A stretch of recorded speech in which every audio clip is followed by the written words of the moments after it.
Originally was the harbor. The harbor in Arabic they call Kuroda. Kurodani is by the harbor.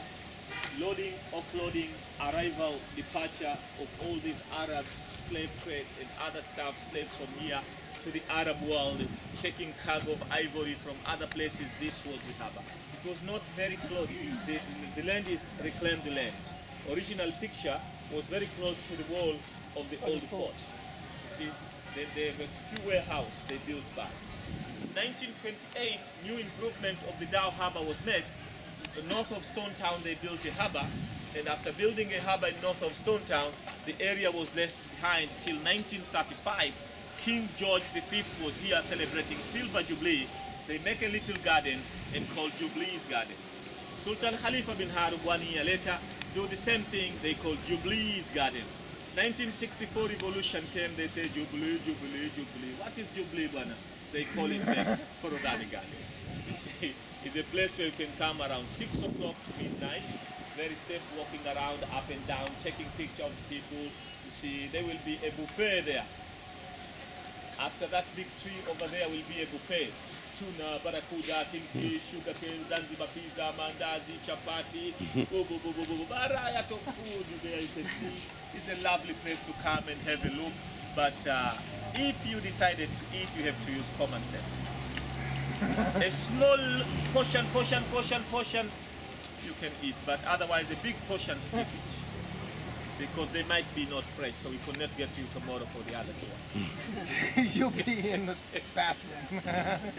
So, stick to the restaurants. Enjoy the cultural experience. Be careful. So this is cultural place. So the garden, the Forodani Garden, that's the place where everybody comes. But Forodani Garden, when you talk about slave trade, it was very important stuff here. June, July, August, the wind blew from December, January, February, northeast monsoon wind arrived with a lot of people from Arab world. They have little thing with them. They went to Africa. They meet African leaders. They gave them sugar. The first sugar factory built by Sultan Majid bin Said in east coast of Africa was here. So they brought with them sugar, salt, smoked fish, salted fish, material, firearms. They gave it to African tribes. African tribes, on return, they give it ivory, they give it their people and other stuff. Finally, they make them fight, tribe and tribe.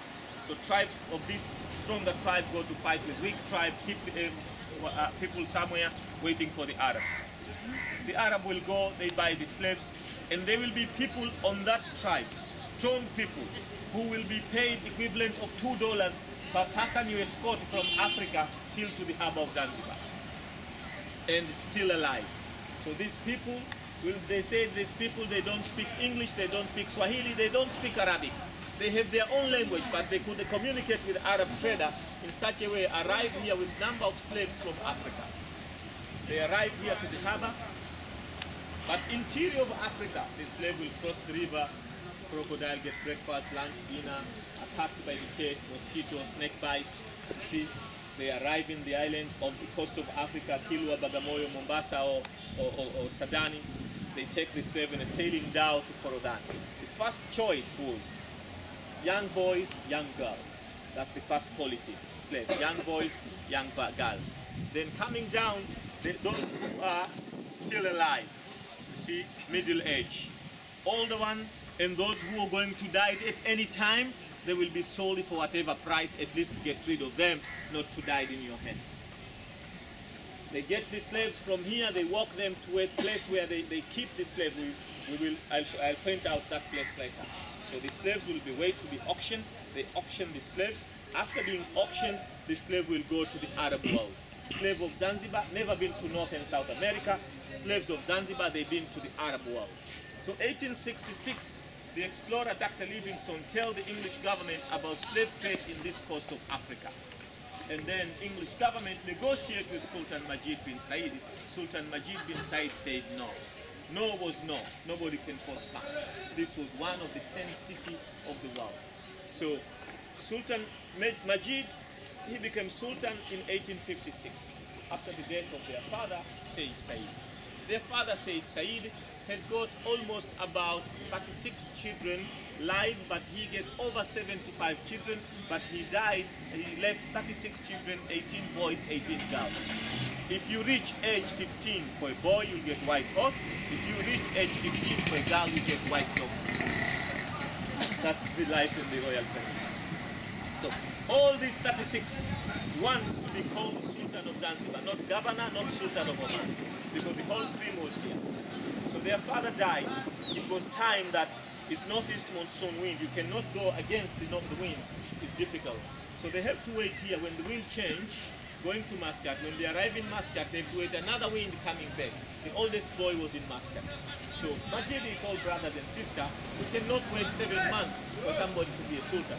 On behalf of Thuen, who is not here, I'm the oldest in Zanzibar. I became a sultan today. On arrival of Thuen after 7 months, I will hand over to him everything, which was not true.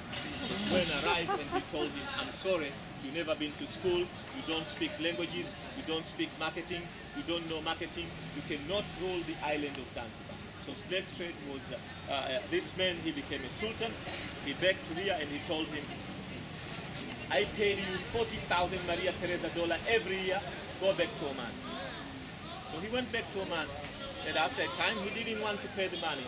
When he didn't want to pay the money, Bargash told Majid, if you don't pay the money, you can stay relaxed. I will pay the man in a month and I'm a sultan of Zanzibar.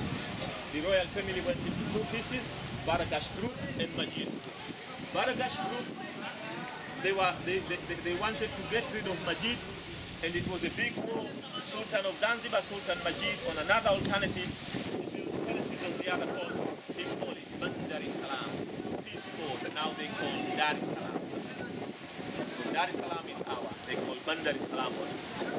They called Baragash and jailed him in Bombay.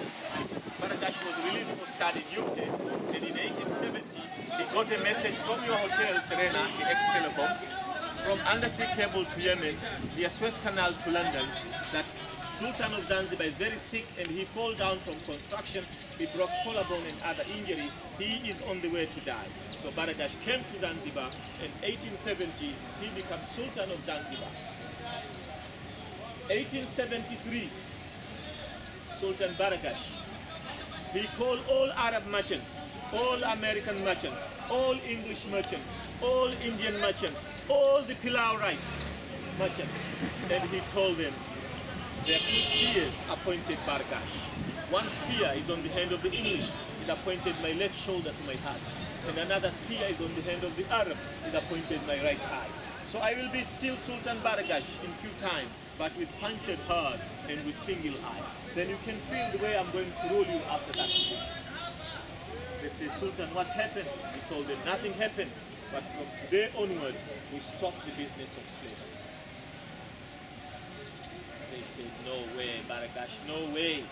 1869, 1865, 67, 68, 69, 70, big cholera hit all the Arab world.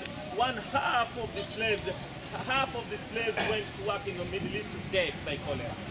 We still need number of slaves to send there. We still number of slaves working here. And big hurricane strike Unguja Island, destroy 1/3 of the big tree. So we need slaves. How can we survive like that? He told them, keep the slaves for 10 years. You can keep the slave from 1873 to 1883. 1883, the slave has to be free, but with one condition. all the slaves has to be coupled.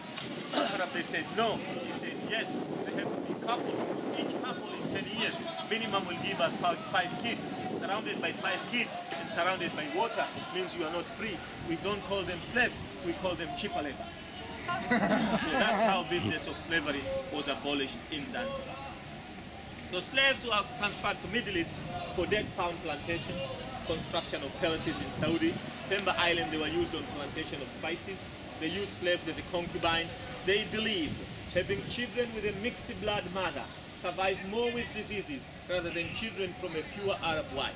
On that style, the Arab make one condition. If you get married to an African woman, the newborn will consider Arab, even if it's black like your camera. You follow father's route, you don't follow mother's route. Which is a big difference in America and Europe. When black and white meet together, the newborn is black. But in Zanzibar, when black and white meet together, the newborn is Arab and is follow father's route, does not follow mother's route. The woman from that day get a baby, a concubine, and offer a royal family boy or a Sayyida, a girl, prince. She will never work again from that day, and she will be considered part of the family. That's how the style they make.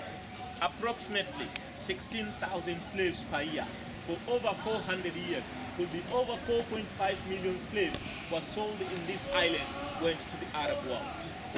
Slave trade, officially 1873, but continuously secretly till 1900, 1920, but continually secretly, slave trade was abolished in Saudi Arabia, maybe yes, maybe not, in 1965. So question mark, who was serving Saudi up to 1965?